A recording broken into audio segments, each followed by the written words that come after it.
Bonjour!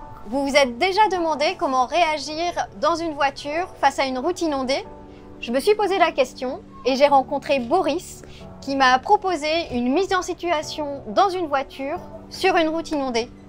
Bonjour Boris! Bonjour Cécile.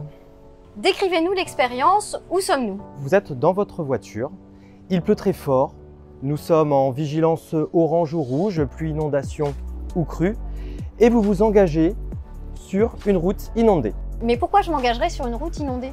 Il y a plein de raisons du quotidien que vous pouvez rencontrer. Vous ne voulez pas reporter un rendez-vous professionnel ou un événement familial. Vous pouvez également avoir l'envie d'aller visiter un endroit parce que vous faites du tourisme. Parce que vous n'avez pas su-estimer la hauteur d'eau sur la route. Ou alors vous estimez que votre véhicule est très lourd, donc il va pouvoir passer. Ou tout simplement, vous avez suivi le véhicule qui était devant vous. Autre chose qui peut arriver fréquemment, vous avez dans l'idée d'aller chercher vos enfants à l'école pour aller les mettre en sécurité, ce qui est un très mauvais comportement. Et donc là, je suis dans ma voiture, je suis sur la route inondée. Et à partir de 30 cm d'eau, le véhicule va commencer à perdre son adhérence. Ça veut dire qu'il va commencer à flotter et à dériver au gré du courant.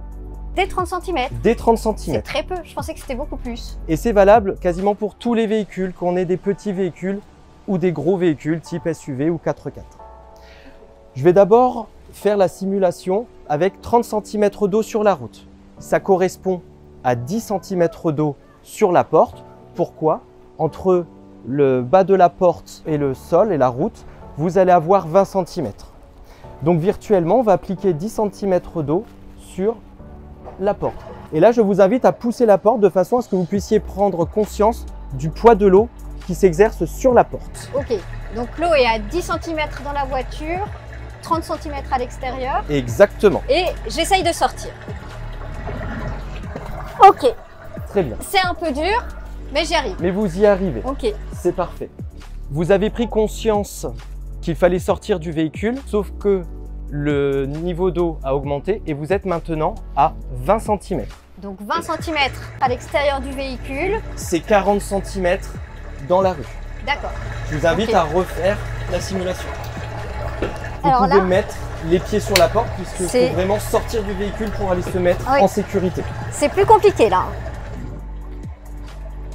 J'y arrive, mais c'est dur. Et vous avez fait appel à vos mains et vos pieds pour pousser, pour pouvoir sortir. Pour pouvoir sortir. Lorsqu'il pleut vraiment très fort, l'eau peut monter effectivement très vite. Donc là, on peut simuler par exemple 30 cm d'eau sur la porte, ce qui correspond donc à 50 cm d'eau sur une route. Je vous invite donc à pousser avec 30 cm d'eau.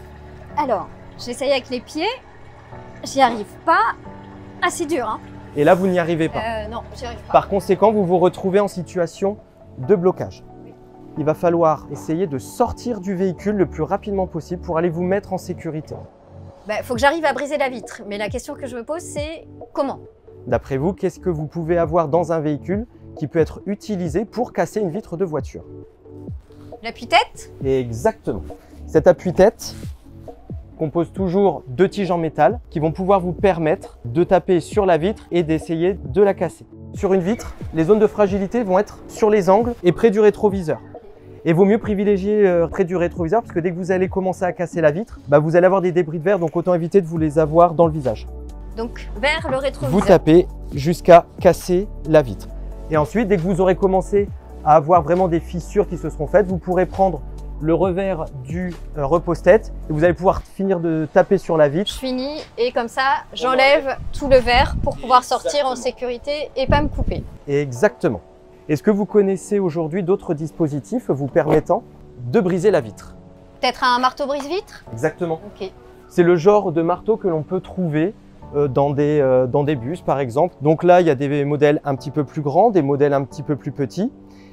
Et vous constaterez sur chacun de ces marteaux brise-vitres la présence de 2 lames. À quoi servent-elles selon vous? Je dirais à couper la ceinture? Eh oui, vous pouvez couper la ceinture en diagonale. C'est là que ce sera le plus simple pour couper. D'accord. Et au moins, ça vous permet du coup de vous désolidariser du siège.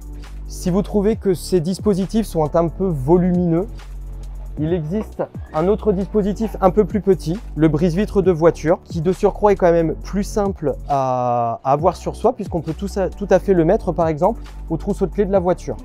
Donc une fois que vous sortez de la voiture, si le courant vous permet de rester debout, vous pouvez aller vous mettre à l'abri, en faisant toutefois attention à un piège que l'on ne voit pas, que sont les plaques d'égout. Pour aller vous mettre à l'abri, donc en hauteur, prenez la peine de faire des petits pas pour sonder le sol devant vous et vous assurer que vous n'aurez pas une bouche d'égout qui, elle, du coup, va faire un effet avaloir, un effet de siphon et de vous faire aspirer.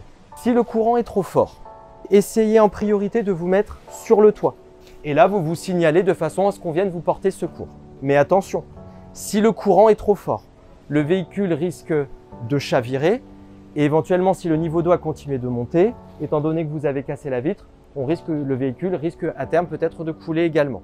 Donc là, la dernière des solutions, l'idée est bien de se mettre dos au courant en faisant la planche, en mettant les bras allongés, de façon à garder le maximum de stabilité et de se laisser dériver par le courant, en essayant de rejoindre comme on peut des berges ou des personnes qui vous auraient vu et qui pourraient vous tendre un objet pour vous hisser hors d'eau.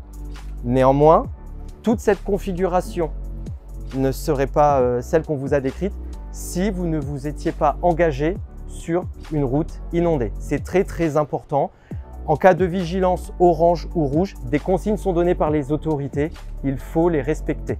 Donc en cas de vigilance orange ou rouge, inondation ou pluie intense, je ne prends pas ma voiture, je ne m'engage pas sur une route inondée et ce geste-là, ça peut sauver ma vie. Merci beaucoup Boris. Merci Cécile.